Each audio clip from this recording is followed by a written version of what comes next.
সময় তো চলে যাচ্ছে, কার হিসাব কে নিবে? কার জিন্দেগির খবর কে রাখবে? এজন্য বলে যে হাসিবু ক্বাবলা আন তুহাসাবু, আল্লাহ পাক তোমার হিসাব নেওয়ার আগে তুমি নিজের হিসাব নাও, তুমি নিজের হিসাব নাও। এজন্য মনোযোগ জরুরি, মনোযোগ জরুরি। আন্তরিকতা নিয়ে শুনলে ধীরে ধীরে বিবেক জাগে। একদিনে মানুষ বদলায় না,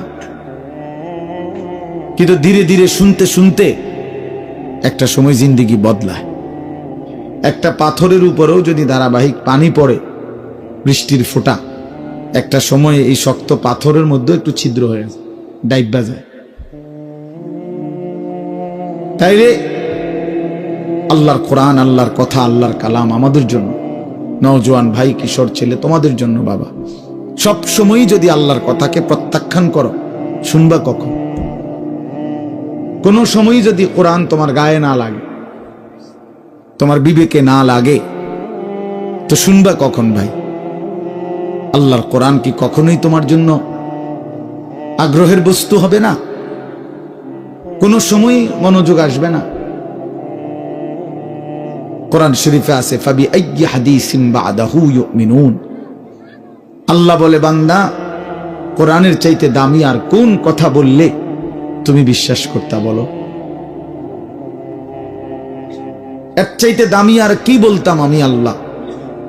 আমি আল্লাহ বলেছি, সর্বশ্রেষ্ঠ ফেরেশতা জিব্রাইলের মাধ্যমে পাঠিয়েছি, সর্বশ্রেষ্ঠ রাসূল আমার প্রিয় বন্ধুর কাছে পাঠিয়েছি।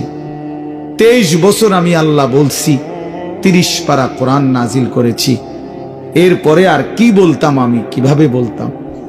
এর চাইতে দামি, এর চাইতে শ্রেষ্ঠ আর কোন কথা বললে তুমি মেনে নিতে? কোরআন শরীফে আল্লাহ জানতে চাইছে আমাদের কাছে। এই জন্য দোস্ত, এই জন্য বাপ, খুব লম্বা বয়ান করার মতো সময় সুযোগ আমার কাছে নাই। আমি প্রথম অনুরোধ করলাম, মনোযোগ থাকা দরকার।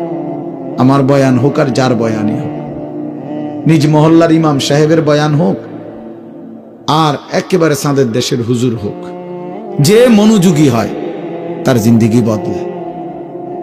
মনোযোগী না হলে গাফেল, তো আপনার জন্য কাবা শরীফের ইমাম আনলেই কি? আপনার জন্য মদিনার মসজিদে নববীর ইমাম সাহেব আনলেই কি? আপনার তো সিদ্ধান্ত পরিবর্তন হবেন না।